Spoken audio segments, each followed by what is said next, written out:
ఇక మన ఇద్దరం రాజీ పడిపోదాం, నువ్వు కోప్పడొద్దు మా మీద, మీకు మన ఇద్దరికి మంచి రాజీ కుదుర్చుకుందాం, దేవుడు నీతో ఉండటం మేము కల్లారా చూసాం, దేవుడు ఆశీర్వాదం ఉందే, నువ్వు నీతో మేము పేసి పెట్టుకోదలుచుకోలేదు అంటారంట. ఎవరో వాళ్ళే, ఆ శత్రువులే, ఆ మన్ను పోసినోళ్ళే, ఆ జగడమాడినోళ్ళే. మాట్లాడరా? ఆ జగడమాడినోళ్ళే, ఆ మన్ను పోసినోళ్ళే, ఆ కలహమాడినోళ్ళే, ఆ చలలు గల బావిలో మన్ను పోసినోడే. నేను చెప్తున్నా, రాబోయే కాలంలో ఇదే స్థితిని నీకు కూడా దేవుడు ఇవ్వబోతున్నాడు, ఇదే స్థితిని నాకు కూడా ఇవ్వబోతున్నాడు. శత్రువు నిన్ను దప్పిక తీరకుండా చేయాలని శత్రువు చేస్తున్నాడు. నా దేవుడు నీ దప్పిక తీర్చేటట్టు చేయబోతున్నాడు.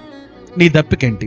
ఈ మాట చెప్పు ప్రభుత్వం, నా దప్పికిదయ్యా, కానీ ఒకటి, నేను నీకు ఇష్టంగా ఉంటానయ్యా. సెకండ్ ఆప్షన్ అది కూడా చెప్పాలి. నా దప్పికి ఇది, నేను నీకు ఇష్టంగా ఉంటా. నా అవసరత ఇది, నేను నీకు ఇష్టంగా ఉంటా. నా కష్టం ఇది, నేను నీకు ఇష్టంగా ఉంటా. నా శ్రమ ఇది, నేను నీకు ఇష్టంగా ఉంటా. దీన్ని తీర్చే శక్తి నీ దగ్గరే ఉంది. నువ్వు తోడుగా ఉంటే నేను సాధిస్తా, నువ్వు ఆశీర్వదిస్తే నేను గొప్ప చేయబడతా. ఇదిగా నా పరిస్థితి నువ్వు ఆయన దగ్గర పెట్టి చూడు. ఇస్సాకును ఆశీర్వదించిన దేవుడు నిన్ను నన్ను కూడా గొప్పగా ఆశీర్వదిస్తాడని ప్రభు పేట మనవి చేస్తున్నాం.